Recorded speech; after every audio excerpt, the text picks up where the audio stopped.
Hi guys, today I want to talk to you about home appraisals. Last week I talked to you about pre-approvals, and I said at the end I'll talk to you about home appraisals this week and what they are and how they help. So home appraisal essentially is going to establish the home's value at a particular period in time. It could be today, it could be a time in the past, and there's several purposes for doing a home appraisal. The most common reasons are in the separation and divorce, to equalize assets, when selling a unique property or for redevelopment, when financing a property refinancing a property, or when you're buying a property or a house. And this is the last one, is the one we're going to talk about today, and how it impacts you when you're buying a home. So what is the difference between an appraisal and a market evaluation? A market evaluation is conducted by a listing agent, and they're going to establish an approximate market value for that home for marketing purposes only when they're looking to sell. A buyer's agent will also generate a market evaluation when making an offer on a property and give the buyer an idea of what they feel that home is worth and how much they expect it to sell during the time. So why is the bank conducting an appraisal? So the banks want to establish the market value of the property you are buying before lending you the money. Sometimes they can do a quick overview, and sometimes they need to visit the property, especially if it's a unique one. So here's the question. I thought the bank had approved me. Well, they have. They're giving you a pre-approval. We talked about that last week. But the mortgage approval process is a two-step process. One, the bank establishes how much they'll lend you to buy a home based on your income and your credit history. And two, then they'll look at the home that you buy and decide how much they're going to lend on that particular home once you find it.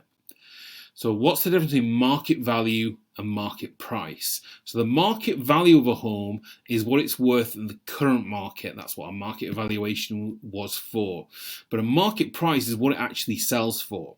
For example, a seller may be under pressure to sell, and they may just take the first offer that comes in. They may be having already bought a house elsewhere. They may have financial issues that are making them under pressure to sell, and they may sell under market value for that reason. Or maybe a home is next door to a family member, or is in a great school zone that the buyer wants to be in, and they agree to pay more for that house than market value for those reasons. Maybe you're buying in a very hot market and you need to offer more than recent sales or market value just to have your offer accepted. So here's the issue with market price. What happens if the bank's appraiser doesn't agree with the price that you've paid? Well, now we may have a problem, but there are some things that you can do to mitigate this risk, or to mitigate this problem. You can challenge the appraisal. So if you feel they may have made a mistake, you can get your agent to send them bank comps. You feel justify the price that you've offered. Ask for a second appraisal. Ask the bank to send a new appraiser. They may have a different opinion. You could go to a new bank and they'll use a different appraiser, and they may now value the home at the same price that you pay them.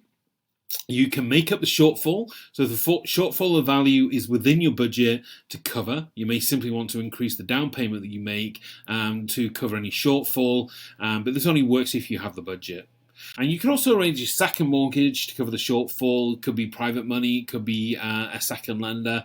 It's probably going to be at a higher interest rate than a normal mortgage rate, but it's just for a short period of time, and it may be a good short-term solution to the problem. How can you reduce risk? So this all seems very risky, I understand, but it's actually very seldom that banks don't support your offer price. But there are ways that you can reduce your risk. Make sure you review all recent sales before making an offer, so you know approximate market values. Be disciplined in negotiations. Sometimes not winning may be the biggest win of all. If you don't have the extra money and your appraisal falls short, then you're going to have bigger problems than going forward. So there's always going to be more homes. Don't panic. Leave money in the budget just in case. So if you do have extra money in the kitty, make sure you leave that on one side in case the appraisal falls short. If you're in a rising market, this may be something you need to do. Work with a good mortgage broker who'll review your offer price and give you the okay before you make it. So if you send your the listing to a good mortgage broker and you tell them the approximate price you're expecting to pay for this house, they'll give you the go-ahead before you even make the offer. What happens if the market changes? Well, sometimes the market takes a little dip. Doesn't happen very often in the GTA, only a few times in the last 20 years.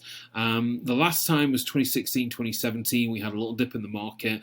This was down temporarily due to government intervention, government rules that changed the market. It didn't last for long, but it did slow demand for a period of time. And anyone who bought in late 2016 and early 2017 may have had offers with home appraisals and appraisal values falling short on their homes. So this definitely caused a lot of people to have to scramble at the last minute to get funding. In the GTA, again, this happens very rarely. It's not a major concern, but there are ways to mitigate this risk if it does. So what are we going to do? We're going to get the appraisal done early. So you make your offer, you're going to get the bank to give you the appraisal ASAP.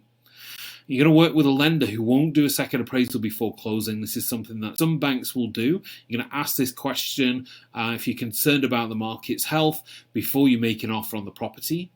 You're going to make sure that your closing date is soon. You want to buy and close in roughly the same market that you purchase in. So make sure you're going to keep that closing date as tight as possible.